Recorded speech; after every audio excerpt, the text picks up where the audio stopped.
Chiavari inizia in Consiglio il percorso del piano urbanistico. Questa sera la discussione sul progetto della nuova amministrazione. L'ex sindaco Levaggi denuncia: così decadono i vincoli e si investe sul cemento. La replica di Segalerba: in realtà abbiamo tolto nuove costruzioni in Colmata e al Torriglia. La CISL in campo per salvare l'asilo Merello di Zoagli dalla messa all'asta. Ha chiesto un incontro con il sindaco e la fondazione. Il sindacato propone di accettare l'offerta della Croce Bianca Rapallese per ripianare i conti. Fare luce sul confine tra un evento eccezionale e il cedimento di un'opera fondamentale per la sicurezza. L'obiettivo dell'inchiesta aperta dalla Procura sul crollo della diga di Rapallo. Sono in corso le verifiche tecniche. Papa Francesco ha iniziato un nuovo ciclo di catechesi dedicate alla preghiera del Padre Nostro. Dal Santo Padre un invito a vivere il tempo di Avvento come un cammino per imparare a pregare. Chiuse le iscrizioni al pellegrinaggio diocesano in Terra Santa. 60 i partecipanti che trascorreranno le festività di Natale nei luoghi di Gesù. 2 incontri preparatori previsti in seminario il 10 e il 17 dicembre. L'AVO del Tigullio Orientale ha festeggiato 38 anni di attività con un concerto a Chiavari. L'ente cerca volontari giovani e progetta un nuovo servizio da prestare al pronto soccorso di Lavagna. Buonasera a tutti, bentornati al Tigullio oggi. A Chiavari entra nel vivo la discussione sul nuovo piano urbanistico comunale. Il progetto redatto dalla Giunta di Capua viene discusso proprio in questi minuti in Consiglio. La minoranza ha criticato la tempistica e i contenuti del PUC, in particolare l'ex sindaco Levaggi denuncia: così decadono i vincoli e si investe sul cemento. Sentiamo. Inizia il percorso sul piano urbanistico comunale di Chiavari. La minoranza è compatta nel denunciare il tempo ristretto loro concesso per leggere un documento così importante per il futuro della città. L'opposizione fa notare che sono passati 17 mesi da quando la Regione aveva approvato con delle osservazioni il progetto della Giunta Levaggi, un progetto che poteva essere recepito o rinviato dall'amministrazione di Capua. Non hanno fatto niente, l'hanno tenuto per 17 mesi in un cassetto, ovviamente magari lavorandoci sopra, e adesso viene presentato quella che è l'idea del PUC da parte della nuova giunta. Problema fondamentale è che i tempi per comprendere i contenuti del nuovo PUC sono strettissimi e anche avviare una discussione con la città, coinvolgere i cittadini. Oggi arriviamo, ci presentano un pacchetto a 7-8 giorni dal Consiglio Comunale e poco il tempo anche per far capire alla città che cosa c'è in questo progetto. Anche secondo l'ex sindaco Levaggi, la nuova giunta poteva in questi mesi modificare il progetto del PUC che sostanzialmente era pronto. Per il capogruppo di Noi di Chiavari, l'amministrazione avrebbe ritardato apposta per far cadere i vincoli previsti nel PUC Levaggi. Così, spiega l'ex primo cittadino, in questo periodo di stallo, in attesa del prossimo documento, occorrerà attendere fine 2019, Chiavari potrebbe subire delle trasformazioni preoccupanti. Ritorna in vigore il vecchio piano regolatore, quello di Agostino Segalerba, quello ideato nel secolo scorso, perché il vecchio piano regolatore era del 1997-98 ed è stato concluso nel 2002. Cosa potrebbe succedere? Potremmo rivederci circa 7.000 metri quadrati, quindi significa 80-90 appartamenti in via Trieste, 3 o 4 ville che erano molto impattanti nella salita per Magena per 20-30 appartamenti, 1.400 metri quadrati di edilizia, un po' residenziale pubblica, un po' privata, però pur sempre deturpante, vicino al castello, sopra quell'area dei parcheggi intitolati a Don Nando Negri, quindi in quella zona potrebbero venire 20 appartamenti e poi tutta un'altra serie di cose. Il Consiglio Comunale ha preso il via intorno alle 18. Il consigliere del PD Lino Cama, di cui avete visto l'intervista, ha abbandonato l'Aula contestando il poco preavviso con il quale l'opposizione ha ricevuto il nuovo documento del PUC. Avete aspettato 17 mesi, si potevano attendere 15 giorni. Questa sostanzialmente è la dichiarazione di Cama prima di uscire, avete visto anche le immagini. Siamo riusciti a strappare un'intervista al Presidente del Consiglio Comunale, Antonio Segalerba, che risponde alle critiche della minoranza, soprattutto alle dichiarazioni dell'ex primo cittadino Levaggi. Sentiamo. La prima cosa che fa sorridere è che l'abbia approvato la giunta regionale in cui c'era addirittura Levaggi, perché qui si parla del 2001, quindi quel PUC, quel PRG venne approvato dalla giunta regionale di cui Levaggi era un esponente, quindi al limite la paternità ce l'avrebbe anche lui dal punto di vista dell'approvazione regionale, ma questo non è un problema, perché la prima cosa da chiedere alla minoranza è perché non l'hanno approvato loro, visto che l'hanno preparato il PUC e quindi il ritardo deriva da loro.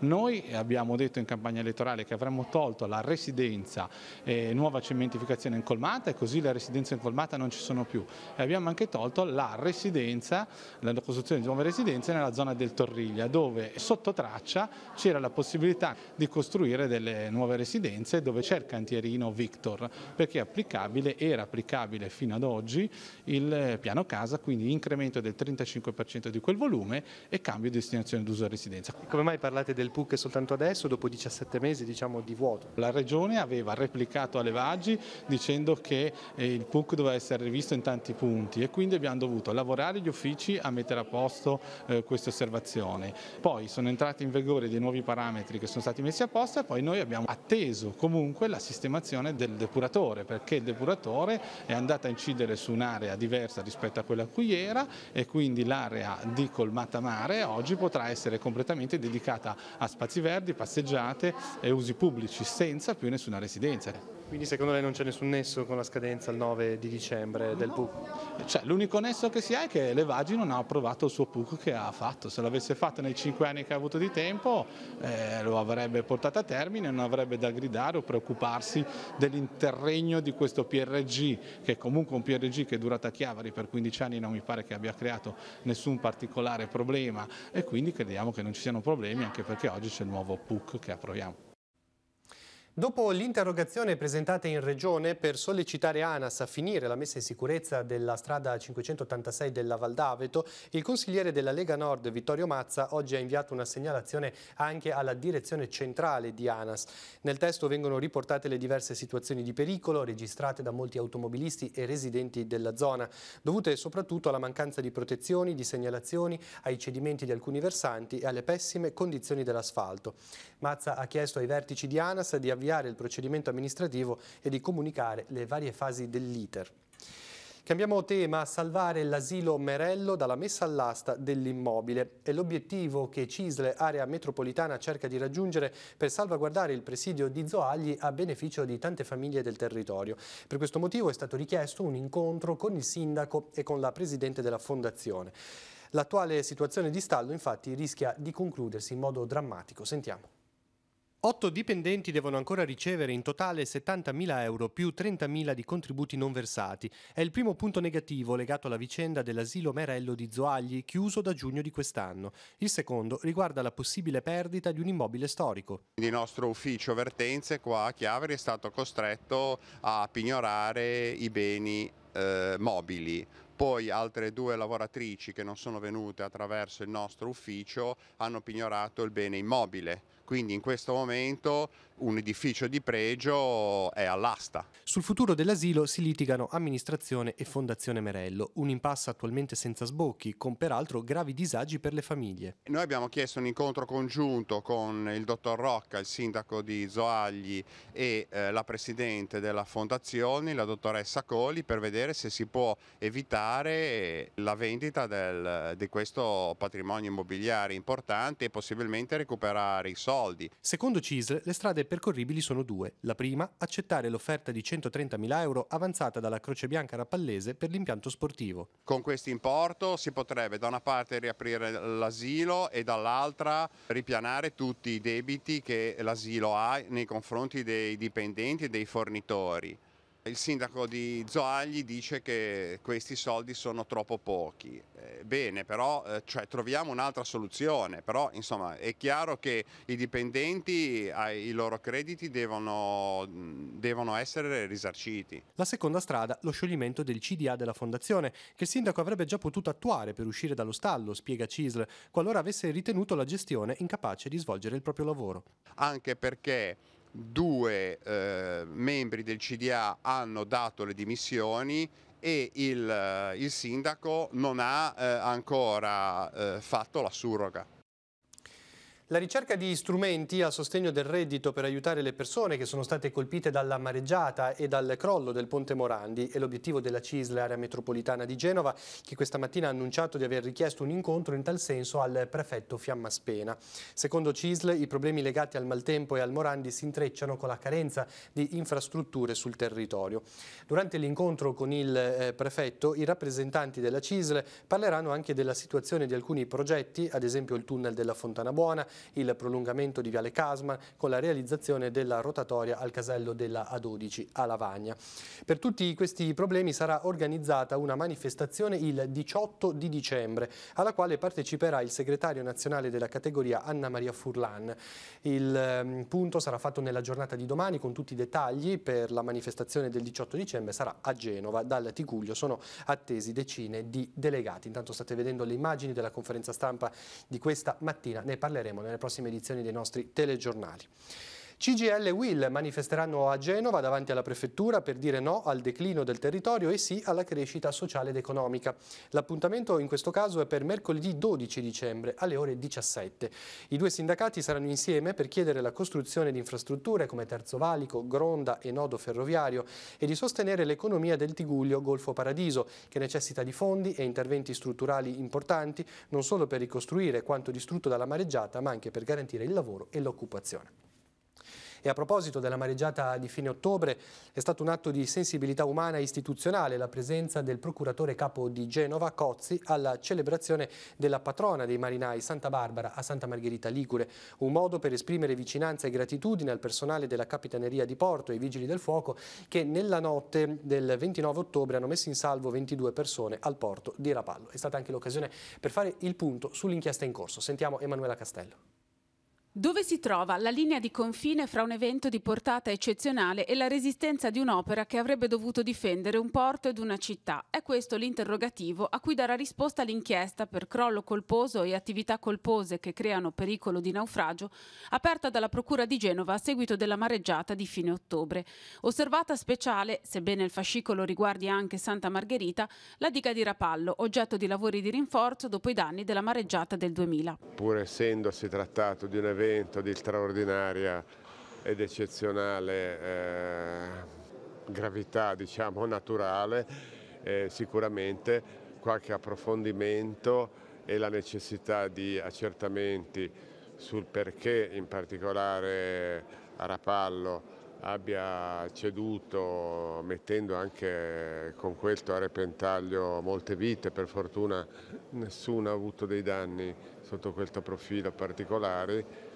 È un'opera che era stata rifatta pochi anni prima e quindi bisogna trovare il limite, diciamo, di equilibrio tra quello che è un evento naturale e una capacità di resistenza che devono comunque avere le infrastrutture fondamentali come quella in questione a Rapallo. I danni sono stati molto ingenti sia a Rapallo che a Santa Margherita, ma i risvolti di maggiore pericolo sono stati quelli causati dal cedimento della diga di Rapallo. Non ci dimentichiamo che a Rapallo, se non ci fossero stati appunto gli uomini, i marinai e anche i vigili del fuoco, che ancora una volta sento di ringraziare dal profondo del cuore, non ci fossero stati quei 7 sommozzatori dei Vigili del Fuoco, sarebbero sicuramente perite tra le acque oltre 20 persone. L'inchiesta è in mano al PM Walter Cotugno. Sono stati nominati i tecnici che stanno svolgendo tutte le verifiche, anche con l'acquisizione della documentazione relativa agli ultimi lavori effettuati. Procedimento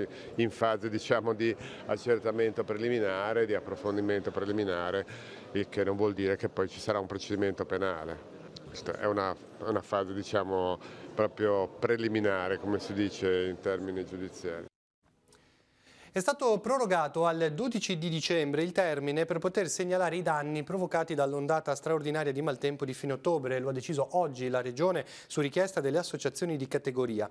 Le imprese colpite, anche agricole, del settore della pesca e dell'acquacultura e i privati, hanno così qualche giorno in più per compilare il modulo AE scaricabile dal sito di Regione Liguria nella sezione Protezione Civile. Un maxi intervento per pulire i fondali di Paraggi si svolgerà sabato 8 dicembre, lo hanno organizzato insieme i due comuni di Santa Margherita Ligure e Portofino, l'area marina protetta, la Capitaneria di Porto, il Consorzio Motopescherecci e la Cooperativa della Piccola Pesca. Tutto questo su iniziativa del Diving Evolution di Andrea Gagliadi e del Dive System Flagship Store. L'obiettivo è quello di rimuovere i rifiuti che si sono accumulati nel corso della mareggiata. Interventi in programma dalle 9 alle 15. La tipologia dei rifiuti che si andranno a recuperare sarà verosimilmente costituita da ferro, metalli, plastica, legno, gomma, cemento e detriti da costruzione. Dunque saranno coinvolti anche numerosi volontari, enti e associazioni che operano sul territorio. Siamo così all'informazione religiosa. Il Papa ha iniziato oggi un nuovo ciclo di catechesi dedicate alla preghiera del Padre Nostro.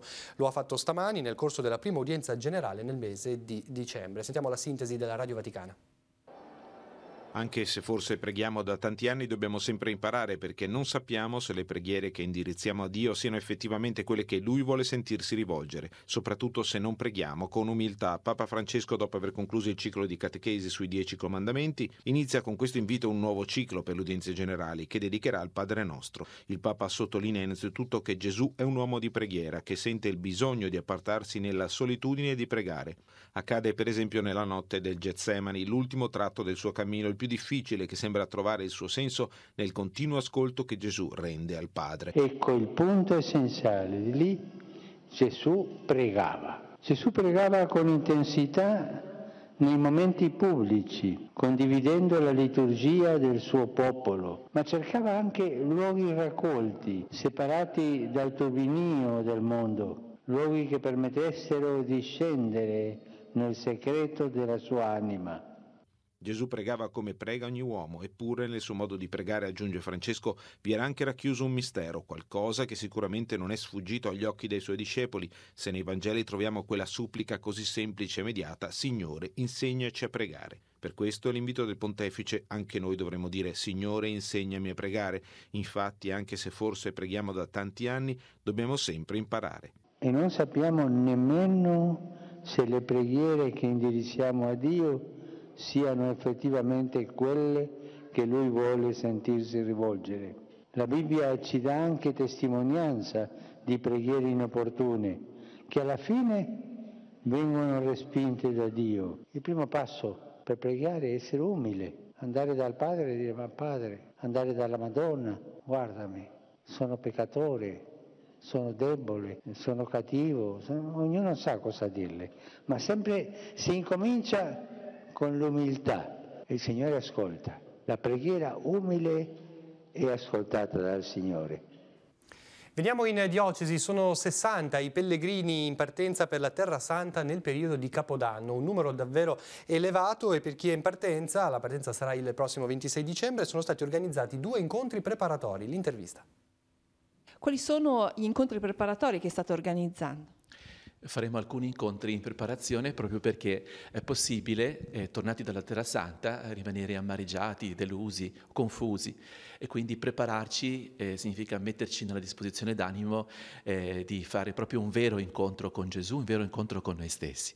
Per cui lunedì 10 alle ore 18:15 nei locali del seminario faremo un primo incontro di preparazione più esterna, quindi il vestiario, la valigia, e a dare qualche direttrice fondamentale ai pellegrini.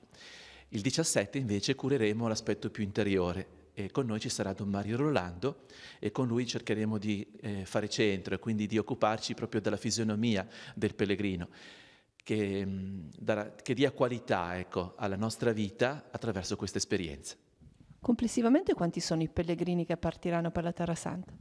Ma fin dall'inizio il numero ci ha sorpreso, era in continua espansione, al punto che abbiamo ripetuto, procrastinato le adesioni. Saremo 60, purtroppo ci sono 20 persone che sono costrette a rimanere a casa, e questo ci dispiace, però rassicuriamo, nel senso che presto, a fine giugno, ci sarà un altro pellegrinaggio diocesano proprio interessante, a cui uniremo anche la Giordania, quindi avremo occasione anche di vedere Petra, Luodi Rum, Geraci, il Monte Nebo e quant'altro. Quanti giorni starete in Terra Santa? Sono 8, in particolare Capodanno saremo a Gerusalemme, ma la cosa più significativa è che per chi ha scelto di venire in Terra Santa ripete la scelta di Dio, di scegliere proprio quei luoghi. Baceremo il luogo della nascita, della Basilica della Natività, sarà sicuramente un'esperienza diretta, coinvolgente. È iniziata oggi la preparazione alla solennità dell'Immacolata a Portofino. Domani alle 16:30 la messa vespertina, venerdì sempre alle 16:30 il canto dei primi vespri. Sabato, giorno della solennità, alle 11:15 la messa solenne, e nel pomeriggio alle 17 in piazzetta ci sarà l'accensione dell'albero di Natale. In occasione dei 400 anni di fondazione del convento dei frati cappuccini di Monterosso al Mare, la festa dell'Immacolata, che è compatrona con San Francesco del convento, sarà celebrata secondo l'antica tradizione. Si salirà al convento sia dal paese sia dai monti, dopo aver camminato tutta la notte. La statua della Madonna del Santuario di Soviore sarà condotta dalle alture sino a Monterosso, toccando in via eccezionale prima il convento dei Cappuccini, poi le vie del paese in festa per raggiungere la parrocchia di San Giovanni Battista. Le celebrazioni saranno arricchite da un presepe vivente, allestito per la prima volta alle Cinque Terre nel suggestivo borgo antico di Monterosso. Cambiamo tema, parliamo dell'Associazione Volontari Ospedalieri del Tigullio Orientale, l'AVO, che ha festeggiato 38 anni di attività con un concerto che si è svolto all'Auditorium San Francesco di Chiavari. È stata anche l'occasione per fare il punto sull'attività svolta e progettare il futuro. Sentiamo.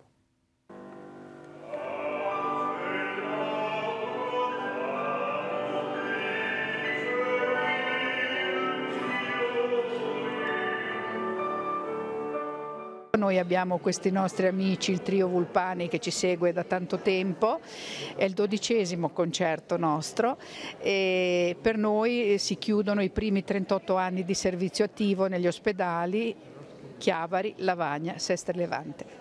Quanti volontari ci sono? Guardi, attualmente il numero oscilla tra i 250 e i 300 perché ci sono volontari in aspettativa, l'età media nostra sta aumentando, è chiaro che ogni tanto ci siano degli intoppi e abbiamo tanto bisogno di volontari. Lei da 2 anni volontaria nell'AVO del territorio, in concreto che cosa fa? Ma io li sto vicino, li do un po' compagnia, cerco di farli sorridere anche e quando vengono coinvolti anche in qualche lavoretto attraverso il fisioterapista o l'animatrice, io do a loro una mano, sto loro vicino cercando di fargli fare qualche lavoretto. Tra i volontari sembra che manchino soprattutto i giovani, bisogna fare un appello. Sì, io penso che andrebbero sensibilizzati tutti i ragazzi delle scuole superiori, che c'è tanto da imparare, c'è tanto da dare, assolutamente. In vista dei 39, dei 40 anni, che progetti ci sono in ballo? C'è un progetto molto importante che è quello del servizio al pronto soccorso. Per questo servizio, che richiederà numerosi turni nell'arco della giornata, avremo bisogno di tanti volontari e naturalmente avremmo bisogno di tanti giovani. È un appello veramente che faccio ai giovani perché li vedo molto motivati, li vedo molto attivi e pieni di umanità presso le croci, possono eventualmente dedicare anche un turno di 2 ore all'AVO.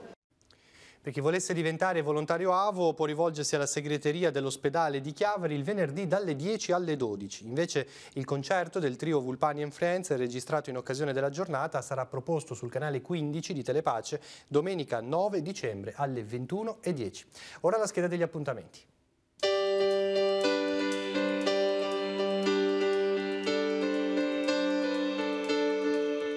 Appuntamenti in agenda per giovedì 6 dicembre. Open Day all'Ente Forma di Chiavari. La struttura di Viale Millo aprirà domani dalle 14 alle 17. Saranno fornite informazioni sui corsi triennali per operatori di impianti termoidraulici.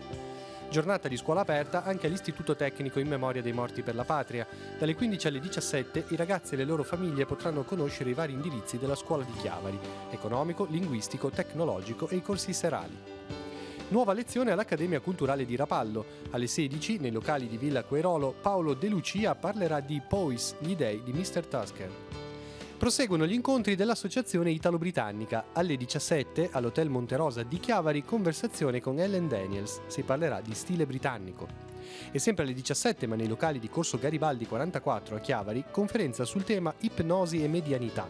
A parlarne il medico chirurgo specialista in psicoterapia e ipnosi clinica regressiva Carlo Pastorino. L'appuntamento è curato dal club Le Arti si incontrano. Infine si entra nello spirito natalizio a Sestri Levante. Natale, racconti di cornamuse, antichi suoni dell'aria è il titolo del concerto in programma nella Sala Bo di Palazzo Fasce. L'inizio alle ore 21.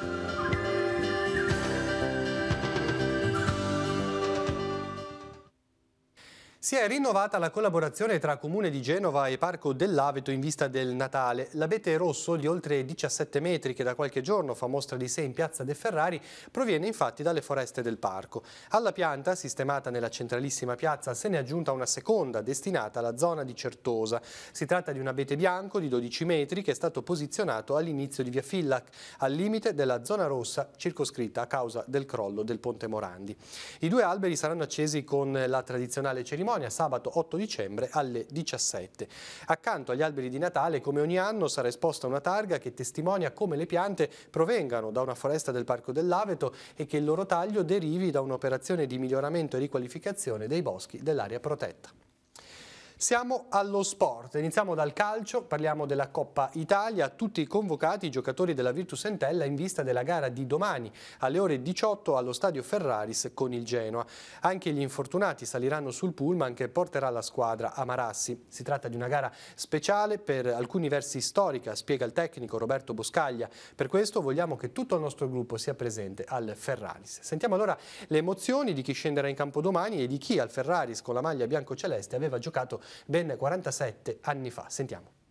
I tanti impegni proseguono, il Tour de Force d'Entella fa visita a Marassi contro il Genoa per una partita che definire storica è un eufemismo e sicuramente anche per voi giocarla rappresenterà qualcosa di importante.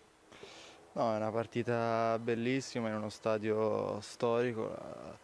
Marassi sarà per tutti noi una grande emozione giocarci contro il Genoa, una squadra di Serie A, e cercheremo di dare il meglio sia per noi stessi, perché è una grande opportunità anche per ognuno di noi, ma anche per i tifosi, per la città che appunto, come hai detto te, questa è una partita storica. L'Entella torna a Marassi dopo 47 anni, Gianluigi Gavino, nativo di Chiavari, quella partita il 7 febbraio del 71 la giocò, che ricordi ha? Brutti purtroppo, perché Turrone ci beffò agli ultimi minuti, se no era una partita che sarebbe rimasta nella storia dell'Entella, perché fare 0-0 a Genova era una cosa purtroppo è andata come è andata, e io sono subentrato nel campo perché era a posto di Barbana e mi ricorderò sempre, purtroppo tutto mi ricordo perché ce l'ho qui stampato nella memoria e non è una motore positiva, perché adesso vi spiego il perché. Quel giorno lì a Genova c'era un freddo infernale, avevamo addirittura nella panchina le coperte per tenerci un po' di calduccio, perché era una temperatura da Genova, che è famosa Genova per il freddo. Cosa è successo? Verso fine della partita, sullo 0-0, l'allenatore decide di togliere Barbana e mettere me, e mi disse mettiti lì all'ala e stai lì, senza farmi scaldare mi ha fatto entrare. Cosa è successo? I primi battute di gioco, Turone prende un pallone dalla sua area, arriva avanti, va avanti, io ero all'ala, gli vado incontro, però mi fa fuori, ha fatto fuori me, altri due giocatori dell'Entella, arriva al limite della tira, una bordata, Scabini non ce l'ha fatta, gol 1-0, finita la partita. E quello lì il brutto ricordo mio, perché alcuni mi hanno dato colpa anche a me del fatto che non l'ho buttato giù, però ha scattato me, poi ne ha scattato altri, e purtroppo un ricordo non bellissimo per me, però è stata bella, perché a Genova, ragazzi, c'era 35.000 spettatori, ragazzi, in Serie C 35.000 spettatori, neanche Serie A. C'è anche la pallanuoto, domani alle 20:30 nella piscina del Parco Tigullio il Lavagna 90 affronterà la Crociera Stadium nell'anticipo della terza giornata del campionato maschile di A2. Siamo in conclusione, una notizia di servizio, ricordiamo che per consentire i lavori di spostamento della rete idrica Iren sospenderà l'erogazione in alcune zone della città di Chiavari domani dalle 8:30 alle 17. Saranno interessate in particolare piazza San Front, via Piacenza al lato Fiume, via Entella lato Fiume, via Lungo Entella, via Ri Lungo Entella, viale Casman, via Gianotto, via Ugolini, la traversa di via Ugolini e poi ancora via Giorgio Canale, via Damiano Chiesa, via Capitano Orsi, via Gastaldi, Corso Lavagna, via Pio X Basso. Questa notizia si conclude, il telegiornale, l'informazione torna domattina alle 7:30 con il buongiorno di Telepace condotto da Marco Ravello. Per tutte le altre informazioni continuate a seguirci sul sito www.teleradiopace.com. Ora vi lasciamo a una nuova puntata di Missione Mondo dedicata ai missionari in Repubblica Centroafricana. Grazie per l'attenzione e buon proseguimento di serata.